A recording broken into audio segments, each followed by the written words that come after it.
હતા અને બહુ જ મોટા કેબિનેટ મિનિસ્ટરે પ્રમુખ સ્વામી મહારાજનું મોઢામાં 1 કલાક સુધી અપમાન કર્યું. યુવાનોને ડોક્ટર્સ ને એન્જિનિયર્સ સાધુ બનાવો તો ભવિષ્યમાં ડોક્ટર્સ અને એન્જિનિયર્સની સમાજમાં ખોટ આવશે.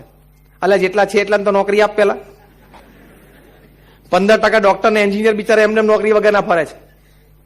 1 કલાક સુધી એમને મોઢામોઢ અપમાન કર્યું. જો કે અત્યારે પૃથ્વી ઉપર પ્રમુખ સ્વામી મહારાજ નથી એટલે એ વ્યક્તિનું નામ આપવામાં વાંધો નહીં. એ બહુ જ મોટી નેશનલ પોલિટિકલ પાર્ટીના કેબિનેટ મિનિસ્ટર હતા, યોગેન્દ્ર મકવાણા, અને એ વખતે પ્લાનિંગ કમિશન ઓફ ઇન્ડિયાના મેમ્બર પણ હતા. એમણે સત્તાના જોરે પ્રમુખ સ્વામી મહારાજનું 1 કલાક સુધી અપમાન કર્યું. વચ્ચે અમારા વડીલ સંત પૂજ્ય વિવેક સાગર સ્વામી એમને રોકવાનો પ્રયત્ન કરે. પ્રમુખ સ્વામી મહારાજે કહ્યું કે એમને બોલવું છે ને બોલી લેવા દો. એમને બોલવાનો કોઈ અધિકાર નહોતો. એમને એમના દીકરાને કઈ સાધુ થવા આપવાનો નહોતો. એમને કોઈ અધિકાર જ નહોતો બોલવાનો. છતાં પ્રમુખ સ્વામી મહારાજે એમની વરાળ એમને ઠાલવવા દીધી. 1 કલાક પછી પ્રમુખ સ્વામી મહારાજે ઘડિયાળ સામે જોઈને કહ્યું, જ્યારે વ્યક્તિ થોડી શાંત થઈ, કે જમવાનો સમય થયો છે, સાહેબને ખાસ જમાડીને મોકલજો. પ્રતિકૂળ પરિસ્થિતિમાં સાનુકૂળ પ્રતિભાવ. આવી પરિસ્થિતિમાં તમે જો સ્થિર રહી શકો ને, એ તમારું માપદંડ છે. તમે કરોડો રૂપિયા કમાણા ને તમારું માપદંડ નથી. સમાજમાં 5000 વ્યક્તિઓ તમને નામથી ઓળખે છે, તમારું માપદંડ નથી. તમે નાના મોટા પ્રોજેક્ટ સફળતાપૂર્વક પાર પાડી શકો છો બિફોર ટાઈમ, એ તમારું કેલિબર નથી. Your calibre is how you handle failures. નિષ્ફળતા આવે ત્યારે કેવી રીતે હેન્ડલ કરી શકો છો ને, એ તમારું કેલિબર છે. એ તમે વ્યક્તિત્વ છો. મારા બહુ જ એક સારા મિત્ર છે દિલ્હીમાં, is a very senior executive with an MNC. એનો પગાર કદાચ અત્યારે 25 થી 28 કરોડ રૂપિયા હશે વર્ષનો. હ્યુજ પેકેજ ઉપર છે. He is entitled to a private jet, to a private helicopter. ક્યાંથી ક્યાં જાય તો એને કમર્શિયલ ફ્લાય નહીં કરવાનું. એને પ્રાઇવેટ એરલાઇન હોય, પ્રાઇવેટ હેલિકોપ્ટર હોય. એના હાથ નીચે સાઉથ ઇસ્ટ એશિયામાં 18,000 લોકો કામ કરે છે. સાહજિક જ એક વખત વાર્તાલાપ દરમિયાન મેં એને પૂછ્યું, મેં કહું આટલા મોટા પગારવાળી વ્યક્તિઓ પૃથ્વી ઉપર કેટલી હશે? તો કે સ્વામી એમ તો હજારો છે. મેં કહું આમ 100 કરોડથી વધારે પગાર હોય વાર્ષિક, માલિક નથી હોય, કોણ છે? કર્મચારી છે. એવા કેટલા? તો મને કે 10,000 વ્યક્તિઓ તો હશે કે જેનો પગાર 100 કરોડથી વધારે હોય દર વર્ષે. આપણને તો બહુ આશ્ચર્ય થયું. પછી મેં એક પ્રશ્ન પૂછ્યો. અમે એક કાર્યક્રમમાં ત્યાં દિલ્હીમાં મંચ ઉપર સાથે બેઠા હતા. I just asked him a simple question. Because if you don't mind, I want to ask you a very simple question. તો કે yes. મેં કહું આટલા મોટા પગાર આપે, એ જે પોસ્ટ માટેનો ઇન્ટરવ્યુ નીકળે, એ ઇન્ટરવ્યુમાં એ વ્યક્તિને આ લોકો પ્રશ્ન શું પૂછે? કારણ કે એન્જિનિયર થઈને 6,000 ની નોકરી લેવા નીકળ્યો હોય, બી થયો હોય અહીંયા તમારે, એટલે જ હોય છે પગાર, એમાં કઈ વધારે ઓછું હોતું નથી.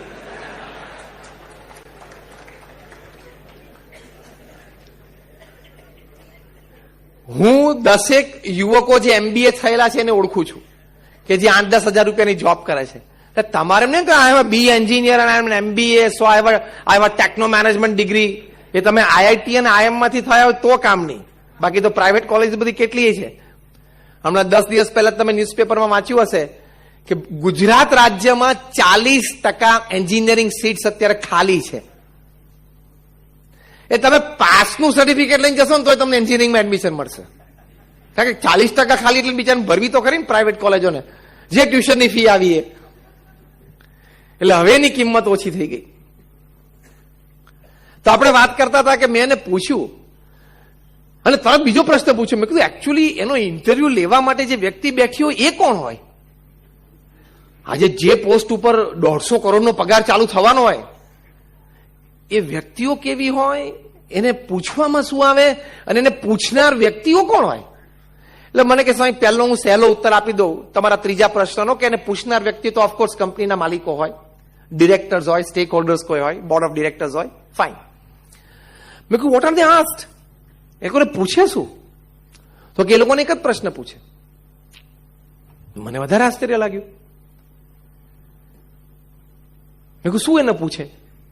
તો કે જો જે વ્યક્તિ 150 કરોડ, 100 કરોડ, 50 કરોડનો પગાર ચાલુ થવાનો હોય વર્ષે, એ પોસ્ટ ઉપર ઇન્ટરવ્યુ આપવા માટે આવી હોય, એને કોઈ વાતે એના જીવનમાં ખામી નથી, કોઈ વાતે અને વહીવટ વ્યવહારમાં જાણવાનું નથી. પોતે 5,000 કરોડ, 25,000 કરોડ, 50,000 કરોડનો વહીવટ દર વર્ષે રમતા રમતા કરે છે. 10,000 વ્યક્તિઓ પાસે કામ લેવું એના ડાબા હાથનો ખેલ હોય છે. એને 15-25 વર્ષનો આ ક્ષેત્રનો અનુભવ હોય છે. એટલે એને કોઈ દિવસ network, system, infrastructure, connectivity, sales, marketing, production, manufacture કશું એને શીખવાડવાનું નથી હોતું. તો પછી એને પ્રશ્ન શું પૂછે? તો મને કે એ લોકોને એક જ પ્રશ્ન પૂછે કે યુ હેવ હાફ એન આવર, તમારી પાસે અડધો કલાક છે ઉત્તર આપવા માટે. Describe a severe failure of your life and how did you handle it. તમારા જીવનની એક મોટી નિષ્ફળતા એનું તમે વર્ણન કરો અને એ નિષ્ફળતા વખતે તમે કેવો અભિગમ રાખ્યો, વિચારધારા શું રાખી, વર્તણૂક બદલાણું કે નહીં એનું તમે વર્ણન કરો. અમે શાંતિથી સાંભળીએ. કામ કરીને આગળ વધતા બધાને આવડે, ફેલિયર આવે ત્યારે પોતાની જાતને હેન્ડલ કરવાને બહુ અઘરા છે. એટલે હિન્દુજા કુટુંબનો 22 વર્ષનો નબીરો ધરમ હિન્દુજાએ પણ આપઘાત કર્યો.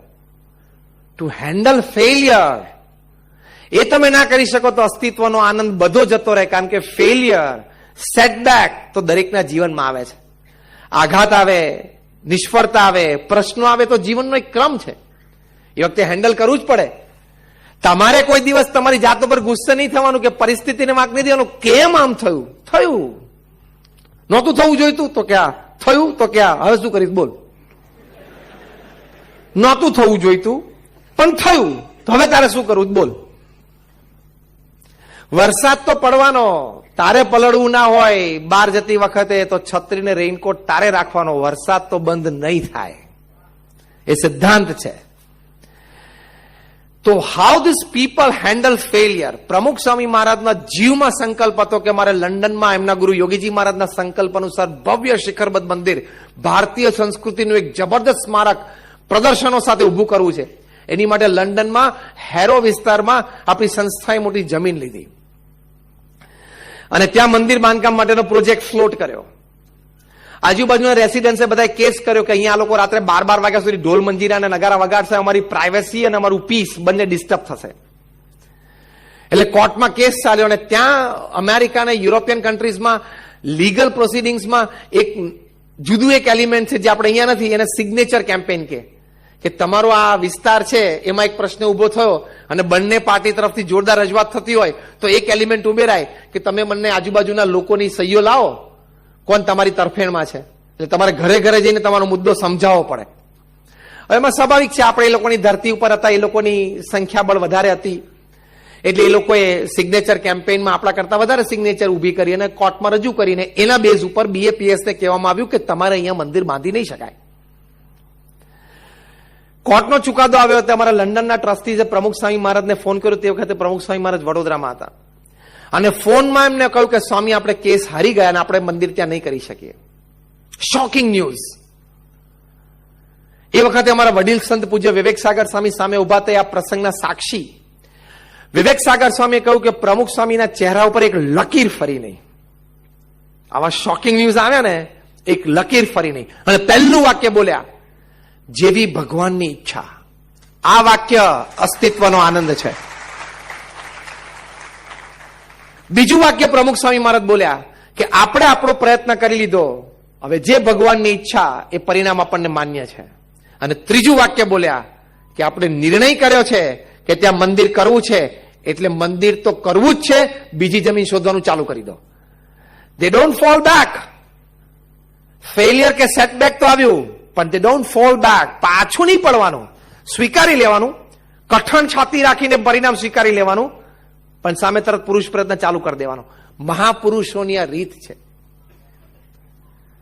એ રીત પ્રમાણે ચાલવાનું તો તમને અસ્તિત્વનો આનંદ આવશે. તો તમને ક્યારેય ડિપ્રેશન નહીં આવે, હતાશા નિરાશા નહીં આવે. તો એ અસ્તિત્વનો આનંદ છે. પૂર્ણ રીતે આનંદ ભોગવવા માટે આ વિચાર ખૂબ જરૂરી છે કે whatever happens with the wish of God, happens for my good. And if I keep that attitude, it happens for my progress and success. એટલે કે મારા જીવનમાં જે કંઈ થાય છે ને થયું છે ને થશે એ ભગવાનની ઈચ્છાથી થયું છે, મારા સારા માટે જ થયું છે, અને હું એવો અભિગમ રાખીશ તો એ જ વિચારમાં મારી પ્રગતિ અને સફળતા રહેલી છે. A pet is also necessary and a slap is also necessary. આ સમજશો ને એટલે આનંદ આવશે. જીવનમાં પ્રશંસાની પણ બે થપાટ જોઈએ અને ગાલ ઉપર બે લાફા પણ જોઈએ. અંગ્રેજીમાં કહેવત છે, અ ગુડ ડે એન્જોય. સારો દિવસ છે, આનંદ કરો. અ બેડ ડે લર્ન. ખોટો ખરાબ દિવસ આવ્યો તો શીખી લેવાનું કંઈક એમાંથી કે ફરી વખત આ ભૂલ નહીં કરીએ, અને સારો સાચો દિવસ આવ્યો તો આનંદ કરી લેવાનું. સિમ્પલ. તો અસ્તિત્વ અને આનંદ માટે આ વિચારો ખૂબ જરૂરી છે. Because man at the end of the day is a bundle of his thoughts. તમે સવારે જે વિચારો એ સાંજે થઈ જાઓ, અને આખી જિંદગી જે વિચારો જીવનના અંતે થઈ જાઓ.